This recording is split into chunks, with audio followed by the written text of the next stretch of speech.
Tell us about the new album. I have an album that I recorded myself. Started recording it a couple years ago when my husband Eli and I were still living on Whidbey Island, and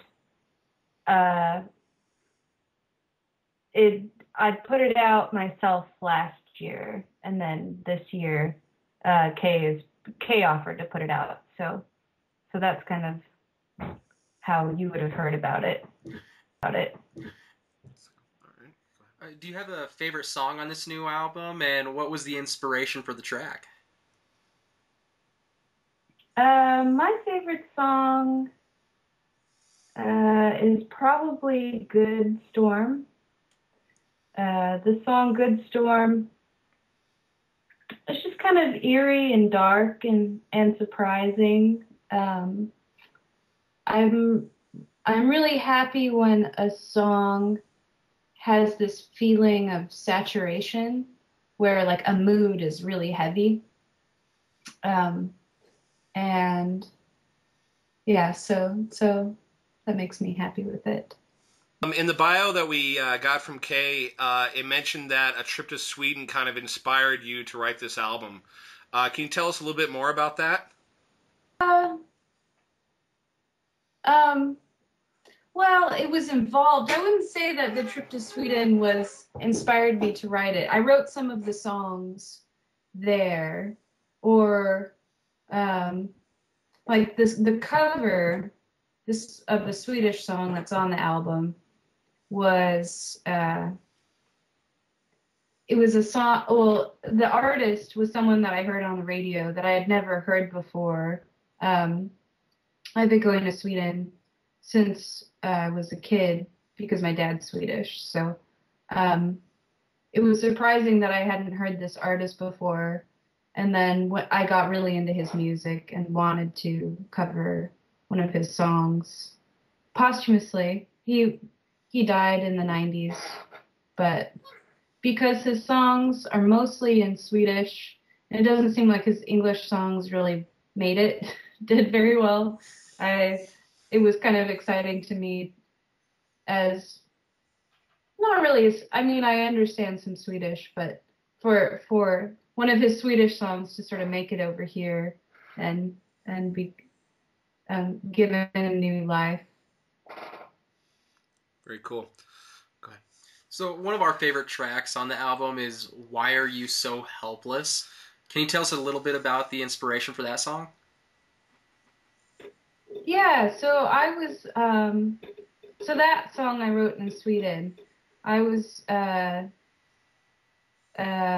sleeping and dreaming, and I was having this dream that John Lennon was in a band. Like there was some other album out there from the 70s where he was sort of in a super group band, like The Band or something. And and the song, anyway, so I was in a record store in the dream, and I was hearing this song that was a John Lennon song that I'd never heard before, and I was really into it. And then I woke up, and I was like, oh gosh, I have to write that down. And I didn't know exactly what the lyrics were, but I was trying to I had a feeling of what this song was sort of about. And yeah, so I can't take full credit for the song in a weird way. Not that it was his song, of course, but yeah. Yeah. And then the song is, yeah, I think, you know, dealing with people who seem super hopeless, like friends of mine or people in my life, or just someone I don't know, just talking with someone who's dealing with something that they think is unforgivable, I guess. Nice. So you've been traveling around the Washington area playing songs from from your album on public pianos. Was this your idea, or did Piano part was my idea. I can't take the original idea wasn't my idea. People, I think Eric Williger at K had the idea that that I should do those style of videos where you're playing outside on an acoustic instrument in an environment. And for me, I feel like I've seen a lot of those videos and I've been in them, and I wanted to do something kind of different. And I was really inspired by those videos of, are you familiar with Judy Sill? No, I'm not. She's a songwriter from the 70s and who died, but there's these kind of public access almost style videos of her performing on a piano, like on a stage. It's very VHS looking and has the gel lights, and it's so beautiful. And I wanted to do something like that. And I had been talking with my friend who works at a public access channel about doing a performance there, and it never happened. And then Kay was saying that they wanted to do these videos, so I suggested that we do them on pianos. Our website is about celebrating physical music and, of course, the independent record store. So one thing we always like to ask artists is, do you still visit record stores to buy your music? Oh, yeah, definitely. Okay. And thrift stores, too, and yard sales. So you're going on tour of all ages events in some non-traditional concert venues. Can you tell us about that? That's actually more of what keeps happening is that I've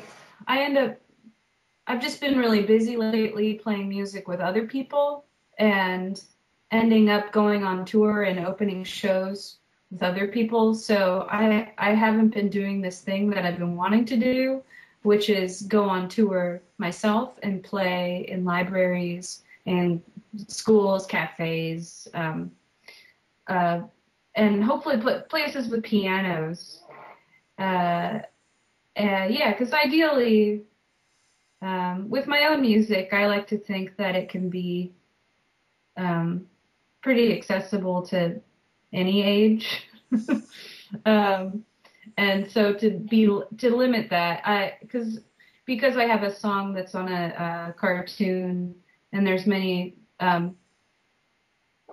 kids and teenagers that are familiar with my music also, that write me on Facebook or do covers of the song on YouTube or that kind of thing. I want to be able to play shows that they could see if they wanted to. So that might happen, I think, in October. Okay. Do you plan on taking Colors out on a full-fledged tour then soon after that, or? Yeah. So October will be good. Yes.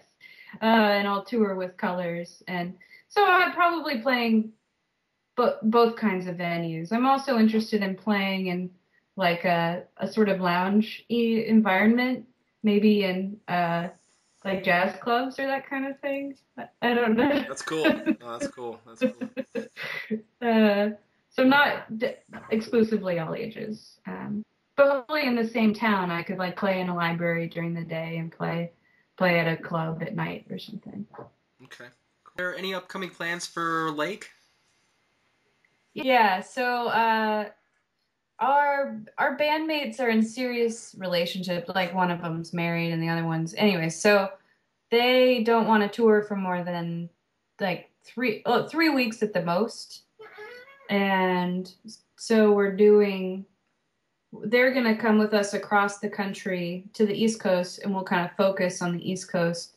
And then they'll fly home, and then I'll do Ashley Eriksson solo tour.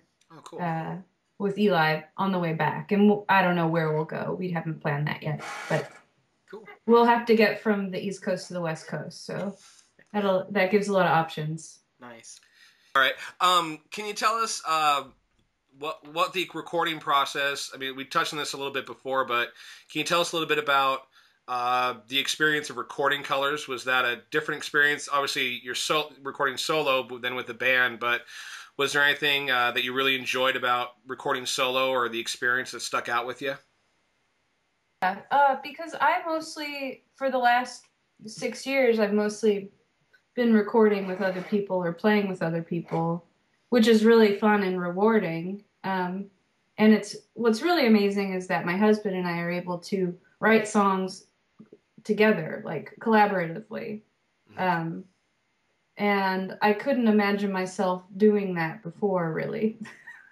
It took a long time to build up to that, to work. But yeah, when I'm doing my own thing, I can be happy with the results no matter.